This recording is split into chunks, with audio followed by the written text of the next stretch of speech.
For I will forgive their iniquity, and their sins I will remember no more. Again, the doctrine of regeneration. God is doing a new work these last 2,000 years. We don't have a lot of churches in America. We have a lot of really nice brick buildings on finely manicured lawns.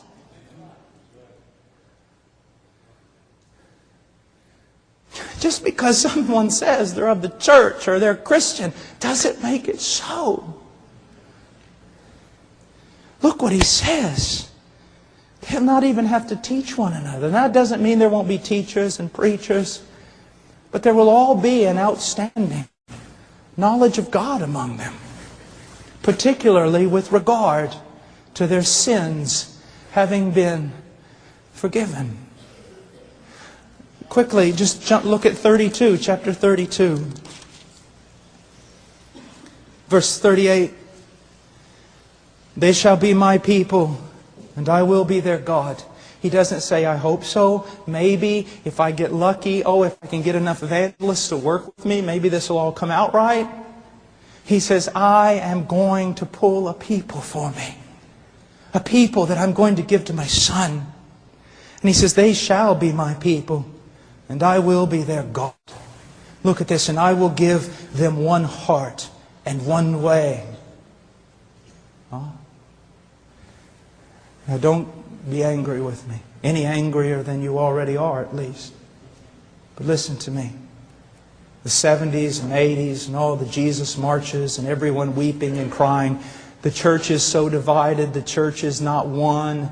My dear friend, let me tell you something. If the church is not one, there is a prayer out there that God the Father did not answer for His Son. And this new covenant promise has failed. So I want to redirect you a little bit. I want to submit to you, the church is one. She's always been one. Have you ever sat down on an airplane or maybe met someone in a marketplace you didn't even know?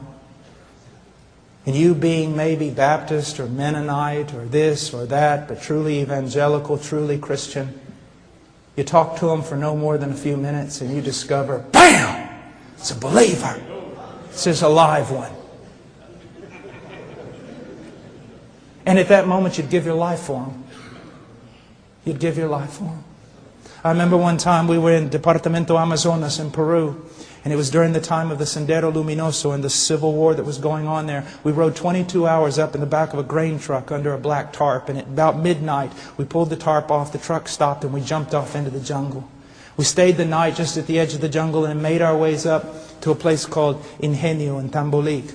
About halfway up, we got lost in the dark the next day. So we were praying, me and my dear friend Paco, we were praying, oh God, give us some direction. We're lost. We don't, if we're found in here, the terrorists owned the place, the military wouldn't even go in. And we cried out, oh God, give us some direction. Help us. We heard a bell. Then we heard somebody talking. It was a strange conversation at first, we thought. But then we realized it was a little boy coming in from the fields with his burro, and he was talking to his burro. And so we got behind him and we followed him. Then we stood on the edge of the town, little village, huts, adobe homes. And I said, Paco, I said, you know, if the terrorists own this thing, we're dead. Yeah, but we got to go somewhere. So we got down, walked up to a man who was drunk in the dark, and said, hay hermanos por aquí. Are there brothers here? Because everybody knows what that means in the mountains. It means a real Christian. And he said, la vieja por ahí, the old woman over there. And so I went over there. It was an old Nazarene woman. And I knocked on the door. I said, I am an evangelical pastor. Please help me. And that old woman reached out with that lantern. She grabbed me. She pulled me inside. She grabbed Paco, took us down. Her house was cut out of a kind of a cliff in the mud, and took us down in the basement where there was some hay and chickens and things. And she sat us there and she lit a lamp. And then a little boy came in and she called to him and said, go get the other brothers. And they started bringing chickens and yucca and everything else, risking their life. Why? Because we are one. Stop saying all these silly things that you're saying, that the body of Christ is divided and it's a mess and it's full of sin. I would not talk about the bride of Christ that way if I was you. What you've got is a bunch of goats and tares among the sheep. And because very little biblical, compassionate church discipline is practiced, they live among the sheep, they feed on the sheep, and they destroy the sheep. And those of you who are leaders in the church are going to pay a high penalty when you stand before the one who loves them. Because you did not have enough courage to stand up and confront the wicked.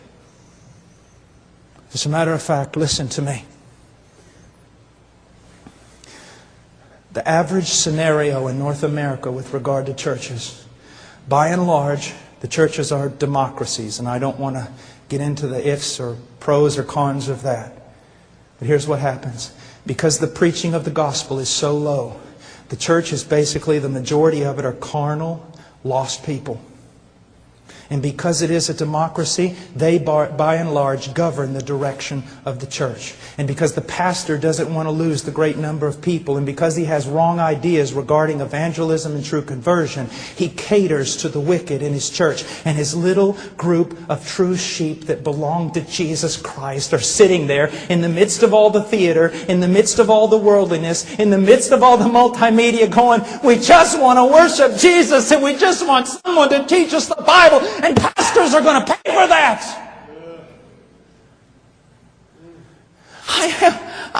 It's true. It's just true. You're saying, oh, you're just angry. My dear friend, you know what it costs me to say this? It's true. Trying to keep together a bunch of wicked people while a little flock in the midst of them are starving to death and are made to go in directions they don't want to go with the carnal majority. Listen to me.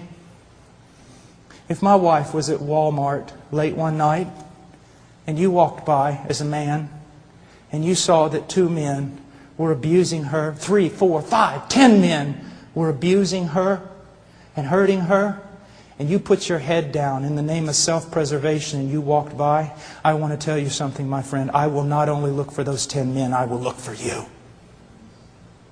It is the bride of Christ and she is precious to Him. It's going to cost you to serve Jesus. It could cost you your church, your reputation, and your denomination, absolutely everything. But the bride of Jesus Christ is worth it.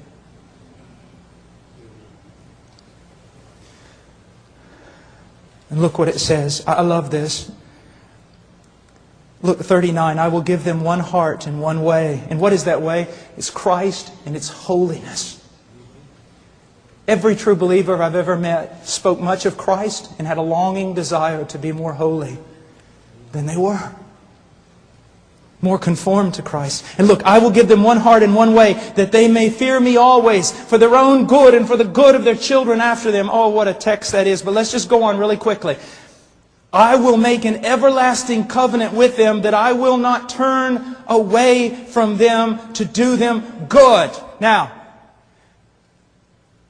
we just read this and so many people who are wicked, who are lost, they just go to church on Sunday, they hear this verse, yes, God has made an everlasting covenant with me. He will never turn away from me, never, never. I am secure because of God's grace. But they fail to read the second part. And look what it says, I will make an everlasting covenant with them, that I will not turn away from them to do them good. And I will put the fear of me in their hearts so that they will not turn away from me. The evidence that God's made an everlasting covenant with you, sir, is that He's put the fear of God in you so that you will not turn away from Him. And if you turn away from Him and He does not discipline you, and you continue turning away from Him, it is evidence that He has not put His fear in you. You have not been regenerated, and you have no covenant with God at all. Oh, it's true. The seventh indictment, and we'll just rush through this. And I know that this is misunderstood today, and so I'm going to define it. A lack of loving and compassionate church discipline. Most evangelical pastors in America today ought to take Matthew 18 and rip it right out of their Bible. You can't do that, sir. You got to take the whole thing Many pastors, their theology gets left behind when they come out of their office, out of their study. They're theological in conversation, they're theological in their office, but when they step out, they run the church by carnal means. I am not an elder at my church, and have not been there very long, so I can say this without boasting. It practices church discipline. It's a very large church, about 1,000. And they estimated they've saved 30 marriages in the last several years through loving, compassionate church discipline that does not begin with excommunication. It begins with ye who are spiritual. We say, oh, I'm too loving. We can't practice discipline. We're just too loving. You're more loving than Jesus. He's the one who commanded this.